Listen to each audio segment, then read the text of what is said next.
السلام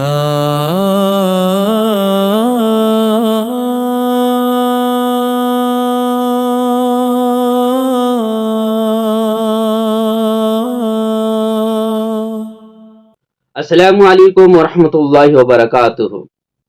محترم ناظرین کرام، کیا آپ نے کبھی غور کیا ہے کہ سورج روزانہ بغیر کسی رکاوٹ کے کیسے طلوع ہوتا ہے؟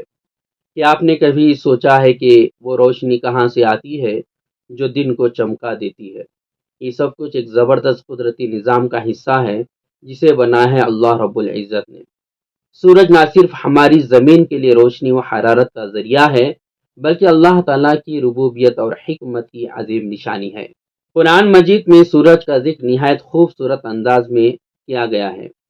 اللہ تبارک تعالیٰ کا ارشاد ہے، وَسَخَّرَ لَكُمُ الشَّمْسَ وَالْقَمَرَ دَائِبَيْنِ، اللہ نے تمہارے لیے سورج اور چاند کو کام میں لگا دیا جو ہمیشہ چلتے رہتے ہیں۔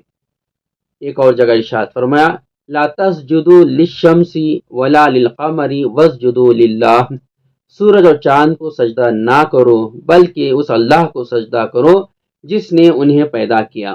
یہ آیت ہمیں سکھاتی ہے کہ سورج پرستش کے قابل نہیں، یعنی سورج عبادت اور پوجا کے قابل نہیں، بلکہ وہ خالق کی رہنمائی کرتا ہے، یعنی پیدا کرنے والے کی رہنمائی کرتا ہے۔ رسول اللہ صلی اللہ علیہ وسلم نے فرمایا، سورج اور چاند اللہ کی نشانیاں ہیں، وہ کسی کے مرنے یا جینے سے گرہن میں نہیں آتے، اور جب تم انہیں گرہن زدہ دیکھو تو نماز پڑھو اور دعا کرو۔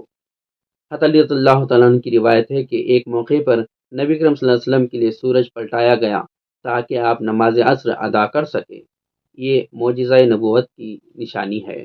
ایک بزرگ فرماتے ہیں کہ سورج کی تخلیق اللہ کی ایسی کاریگری ہے کہ انسان حیران ہو جاتا ہے۔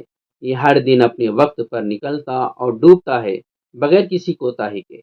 امام غزالی رحمۃ اللہ علیہ فرماتے ہیں، لکھتے ہیں کہ اللہ نے سورج کو وقت کا حساب رکھنے والا بنایا تاکہ انسان دن رات کی ترتیب سمجھے اور عبادت کو وقت پر ادا کرے۔ سورج کے تعلق سے سائنس کی کیا تحقیقات ہیں؟ سورج زمین سے 15 کروڑ کلومیٹر دور ہے۔ اس کا درجہ حرارت 15 ملین ڈگری سینٹی گریڈ تک جا پہنچتا ہے۔ ہر سیکنڈ میں سورج 600 ملین ٹن ہائیڈروجن کو ہیلیم میں تبدیل کرتا ہے۔ سائنسدان کہتے ہیں کہ اگر سورج صرف 1% گرم یا ٹھنڈا ہو جائے تو زمین پر زندگی ممکن نہ ہو۔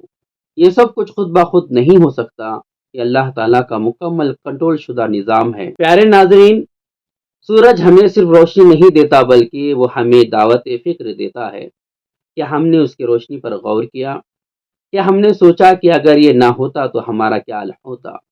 کیا ہم نے اپنے خالق کو پہچانا جس نے اتنی عظیم تخلیق کی؟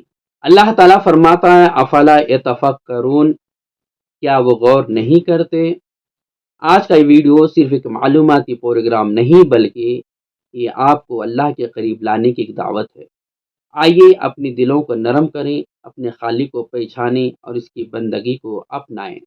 محترم ناظرین، یہ آپ کے لیے ایک مفید، ایک مختصر سا ویڈیو ہے جو آپ کی مفید کے لیے اور معلومات کے لیے بنایا گیا ہے۔ ہو سکتا ہے اس کے اندر بہت ساری خامیاں ہوں، تو آپ میری خامیوں کی ضرور اصلاح کریں، کمنٹس کے ذریعے میری اصلاح کرتے رہیں، اور اس میری ویڈیو کو لائک کریں، شیئر کریں اور سبسکرائب کریں۔ السلام علیکم ورحمۃ اللہ وبرکاتہ۔